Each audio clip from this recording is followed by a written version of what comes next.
Em nome do pai, Marinho é apresentado pelo Flamengo entre lágrimas e homenagens e diz que não caiu ainda a ficha de vestir a camisa do mais querido do Brasil. Como bem Rafael aí observou, Marinho foi apresentado oficialmente e levou muitos torcedores rubro-negros às lágrimas quando chamou seu pai, né, para a apresentação oficial e deu o manto de presente para o papai dele, que realiza o sonho de ver o filho vestindo a camisa do seu time de coração, o mais querido do Brasil. Rafa, muito legal, né? O Marcão e o Cleitinho também fizeram a cobertura dessa apresentação do Marinho na tarde de hoje, né? Por volta das 13 horas.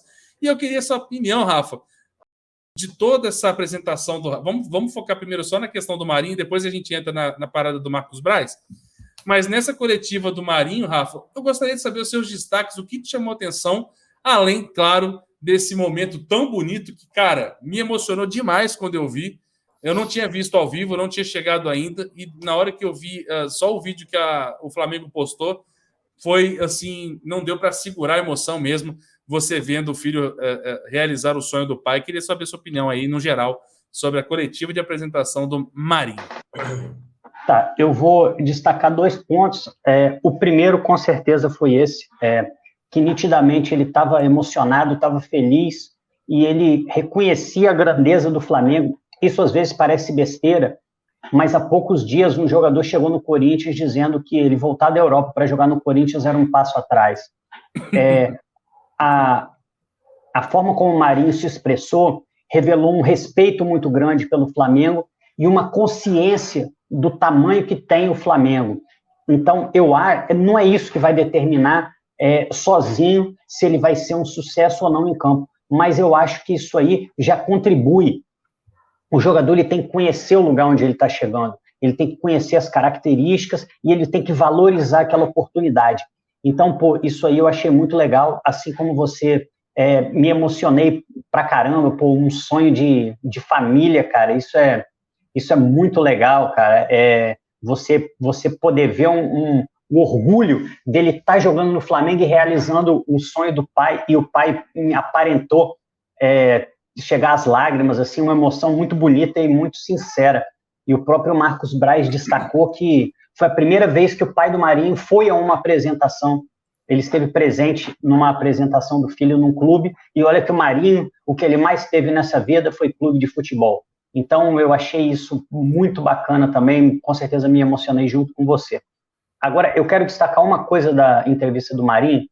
Eu não sei se as perguntas foram as perguntas ideais, mas uma pergunta que era obrigatória de ser feita, eu não lembro, eu não vou poder dar o crédito, era perguntar sobre o ano ruim que ele fez em 2021.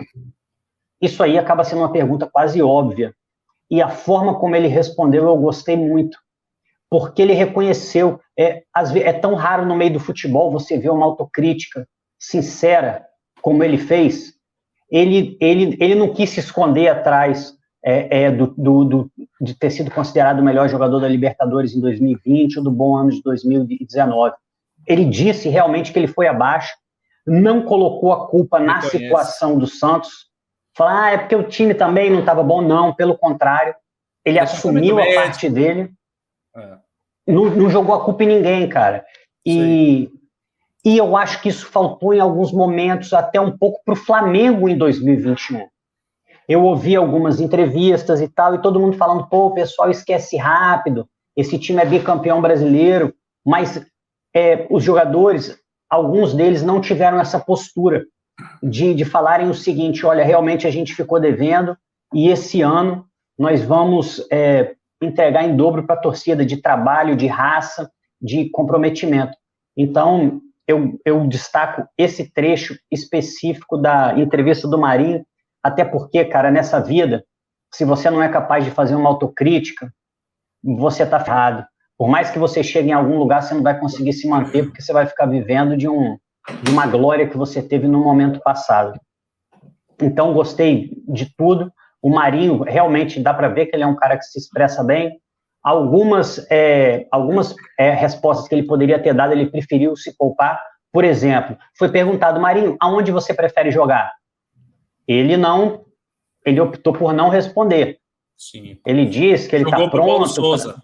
Jogou para o Paulo Souza, né? Quem escala é o técnico e tal. Lógico que o jogador tem uma preferência pessoal, o que não significa que ele está impedido de jogar em outras ou vai se recusar.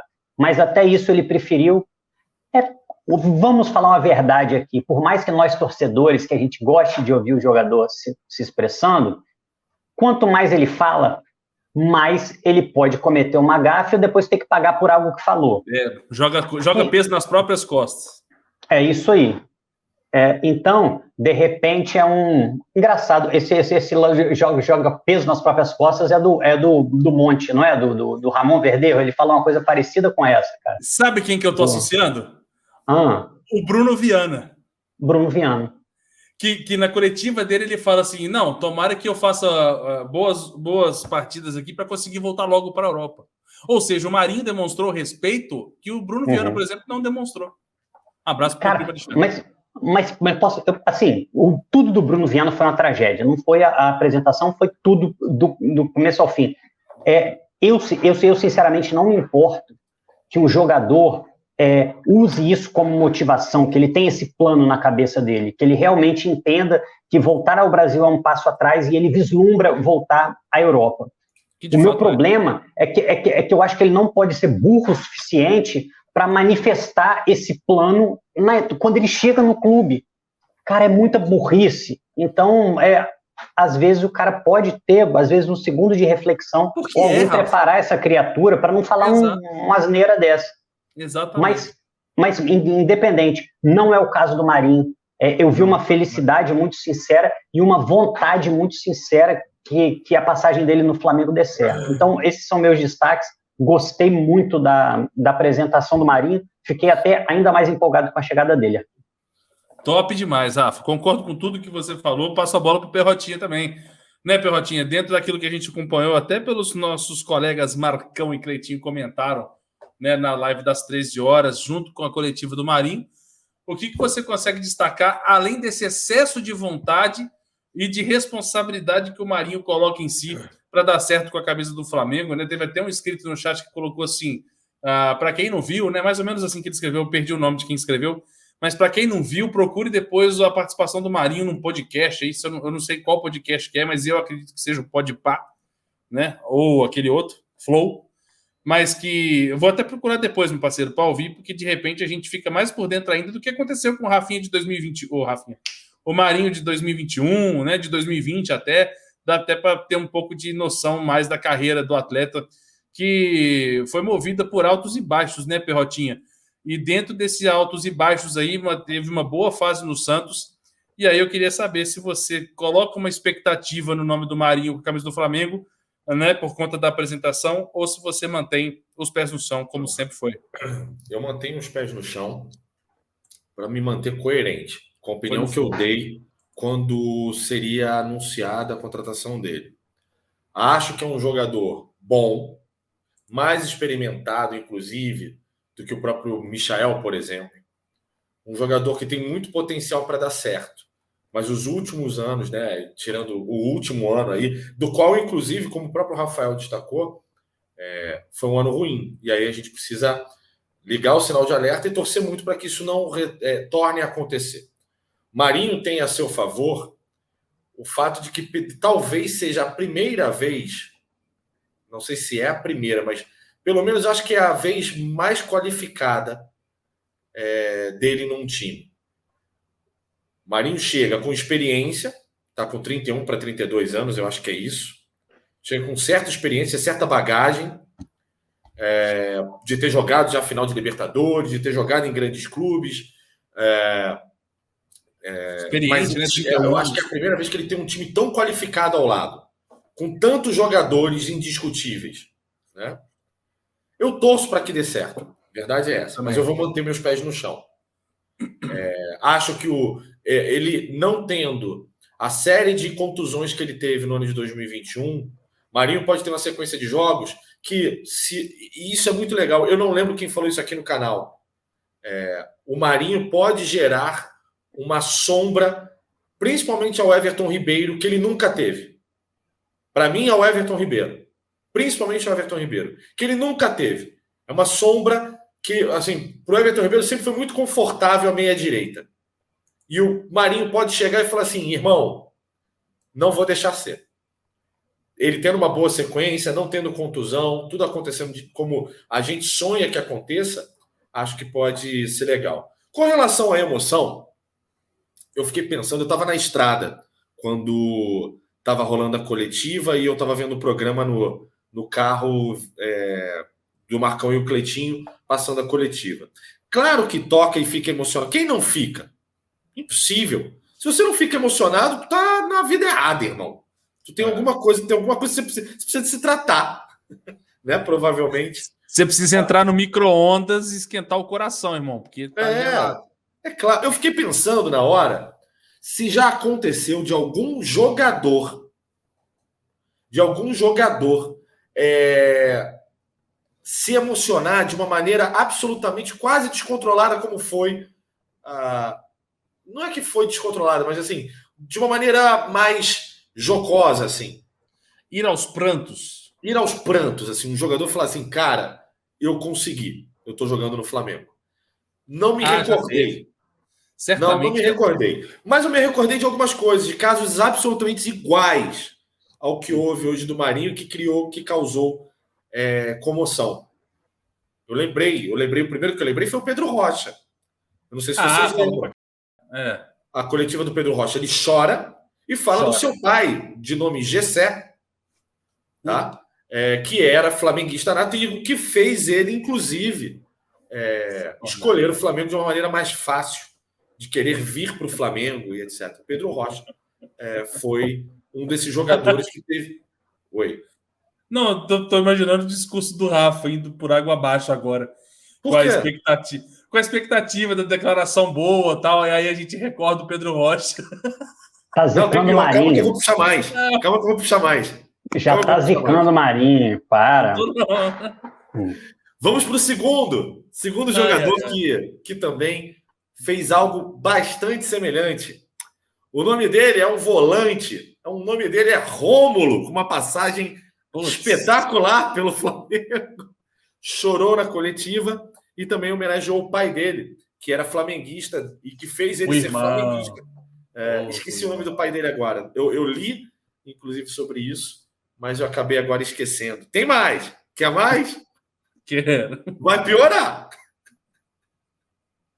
Algum do Ipatinga falou isso? Não, pelo amor Tem do Ipatinga. Tem do Ipatinga.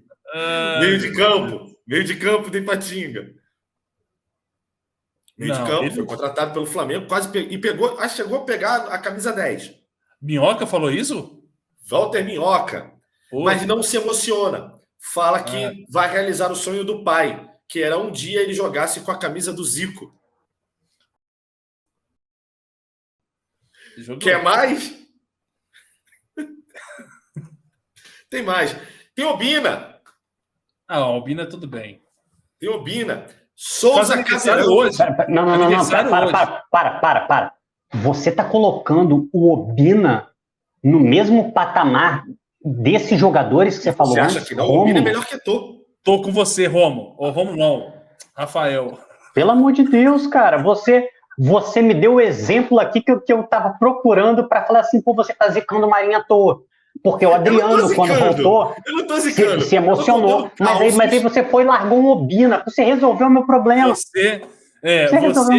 Você cometeu uma blasfêmia de colocar o Obina nessa prateleira aí, nessa lista de citados, porque inclusive é o aniversário do Obina hoje.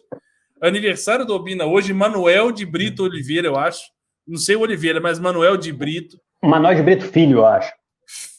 Filho, eu não sei, mas eu acho que tem um Oliveira aí. Vamos ver. O chat vai confirmar pra gente. Eu tô adorando, porque já tá gerando discussão. Isso é muito bom. Inclusive, Ricardo Perrota, Obina, que na minha opinião está no top 6 de gols importantes da história do mais querido do Brasil. E eu coloco para você exatamente o meu top 6. Em primeiro lugar, o primeiro gol na decisão Flamengo e Liverpool. Primeiro gol, aquele que abriu a porteira. O segundo gol mais importante, o primeiro gol de Gabigol. Flamengo e Liverpool, em 81, pô. Eu falei, peraí, o Obina fez gol no Liverpool. Não, pô. Quando é que eu perdi isso? Escuta. Então, o primeiro gol mais importante para mim foi o primeiro lá que abriu a porteira. O segundo, o primeiro gol do Gabigol contra o River. O terceiro, o segundo gol do Gabigol contra o River. O quarto, o gol do Nunes contra o Atlético Mineiro. O quinto, o gol do Deus da Raça contra o Vasco de cabeça. E o sexto gol mais importante da história do Flamengo é o gol de Obina aos 47:20 do segundo tempo contra o Paraná Clube, que evitou a nossa queda para a segunda divisão. Pensei que era contra o Vasco, aquele gol Karate Kid. Não, aquele ali foi só mais um gol do Obina. Copa do Brasil de 2006, mas espera aí. Não entrou nessa lista nenhum dos 2 gols do Zico contra o Cobreloa, no Uruguai. Não entrou. Nem contra o Peñarol. Nem contra o Peñarol. Não entrou. Nem contra o Grêmio, nem contra o Atlético. O gol do Mundial, ele tira aquele... Sim. Ele é a cereja do bolo de 81, vamos botar assim. Sintetiza, Rafa, porque se não fosse tudo aquilo, a gente não tinha chegado naquele gol. E na tua lista não tem brocador? Nem que brocador. Brocador tá muito abaixo de Obina. Não tem gaúcho na tua lista? Não tem gaúcho, não tem Angelino, não tem Adriano. Não tem Júnior. O Obina me faz vestir a camisa que eu tenho, que é time grande não cai. Eu visto por causa dele. Obina, mas olha, eu vou dizer um negócio muito sério. Obina já cortou que eu amava no Maracanã. Na barbearia que eu vou. Obina corta cabelo na barbearia que eu vou. Um dia eu falei para ele, Obina, obrigado. Eu já agradeci o Obina pessoalmente, você não. Não, tudo bem, é verdade. Eu nunca agradeci o Obina. Mas... Vamos lá, eu posso dizer uma parada? Eu ficava amarradão olhando para o placar do Maracanã com o Obina de lado, assim, ó, como se fosse o maior jogador do mundo. E a torcida, Obina é melhor que tu. Cara, isso era muito bom, cara. Isso era muito bom. Cara, quem viveu aquela época não tem como, cara. Cara, mas assim, só dei uns exemplos aí de causos semelhantes ao do Marinho. Eu não vou tirar nenhum... Cara, assim, eu acho que foi lindo. Acho tocante. Acho que ele foi... Primeiro, parabéns ao Flamengo por ter levado o pai dele para a coletiva. Isso foi uma nota 10 que tiraram. Parabéns por ter deixado ele interagir ao longo da coletiva, de poder falar e etc. O Marinho foi muito bem na coletiva em vários pontos, em várias... Assim, as perguntas me deu a impressão de que elas foram controladas. Ou foram uma bosta. Que é o que eu acho. Que sempre uma bosta. Mas, assim, ao mesmo tempo, eu vi perguntas até boas, só que o Marinho não respondeu. E tudo bem. Tudo bem, cara. Bicho, ele não é obrigado a responder absolutamente tudo que a gente quer que ele fale. Não é. Se não, irmão, você vai, para na frente do espelho e fala o que você quer ouvir. É isso. Perfeito. Né? É isso. Né? Então, assim, ele não é obrigado. E ele foi muito bem na coletiva. E assim, a minha expectativa é que o Marinho faça uma grandiosíssima temporada. Mas eu mantenho meus pés no chão. Caramba, agora que você respondeu a pergunta que eu fiz há 17 minutos atrás.